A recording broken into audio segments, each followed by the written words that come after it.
Big boss Malayalam season 8 അങ്ങനെ ആരംഭിക്കാൻ പോവുകയാണ്. ഒരുപാട് പ്രേക്ഷകരാണ് ആകാംക്ഷയോടെ കാത്തിരിക്കുന്നത്. ഇപ്പോഴേ പലതരത്തിലുള്ള പ്രഡിക്ഷൻ ലിസ്റ്റുകളൊക്കെ വന്നു തുടങ്ങി. താമസിയാതെ തന്നെ ബിഗ് ബോസ് സീസൺ 8 ആരംഭിക്കാൻ പോകുന്നു. ഈ ഒരു പ്രഡിക്ഷൻ ലിസ്റ്റിൽ ഏറ്റവും കൂടുതൽ പ്രേക്ഷകർക്ക് ഇഷ്ടമുള്ള വ്യക്തികളായിരിക്കും കൂടുതൽ മത്സരിക്കുന്നത്. അതുപോലെ തന്നെ ഒരുപാട് കോമണേഴ്സും ഉണ്ടാവും.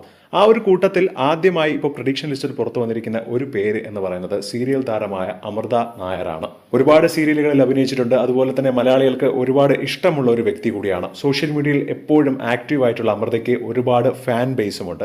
അതുപോലെ തന്നെ ഉപ്പുമുളകിൽ അഭിനയിക്കുന്ന രണ്ടു പേരാണ് ഇത്തവണ ബിഗ് ബോസ് സീസൺ 8 വരാൻ പോകുന്നത് എന്നാണ് വാർത്തകൾ. അതിലൊന്ന് ഗൗരി ഉണ്ണിമായ. ഈ അടുത്തിടെയായിരുന്നു ഗൗരി ഉണ്ണിമായ ഉപ്പുമുളകിൽ നിന്നും ഞാൻ പിന്മാറുന്നു എന്നറിയിച്ചുകൊണ്ട് രംഗത്ത് വന്നത്. അതുകൊണ്ട് തന്നെ ഗൗരി ഉണ്ണിമായയാണ് അടുത്ത ബിഗ് ബോസ് മത്സരാർത്ഥികളിൽ ഒരാൾ. മറ്റൊരു വ്യക്തി ഏറ്റവും കൂടുതൽ പ്രേക്ഷക പിന്തുണയുള്ള ഒരു വ്യക്തിയാണ്. അത് മറ്റാരുമല്ല, സിദ്ധാർത്ഥ് പ്രഭു.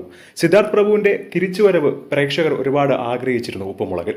അത് വന്നപ്പോൾ കിട്ടിയ ആ ഒരു സ്വീകാര്യതയും സിദ്ധാർത്ഥ് പ്രഭു തന്നെ നന്ദി അറിയിച്ചുകൊണ്ട് രംഗത്ത് വന്നിട്ടുണ്ടായിരുന്നു.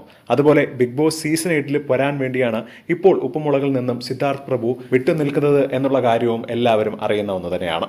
മാത്രമല്ല, സിദ്ധാർത്ഥ് പ്രഭുവിന് ഇപ്പോഴേ ഒരുപാട് സ്വീകാര്യതയാണ്. സിദ്ധാർത്ഥ് പ്രഭു ബിഗ് ബോസിലേക്ക് വന്നാൽ സിദ്ധാർത്ഥ് ആയിരിക്കും ഒരുപക്ഷെ വിജയിയാവുന്നത് എന്ന് പോലും പറയുന്നവരുണ്ട്. എന്താണ് ഈ ഒരു 3 പ്രഡിക്ഷൻ ലിസ്റ്റിലുള്ള പേരുകളെ കുറിച്ച് നിങ്ങൾക്ക് പറയാനുള്ളത്? താഴെ മറക്കാതെ കമന്റ് ചെയ്യുക. ഒപ്പം വീഡിയോ മറക്കാതെ ലൈക്ക്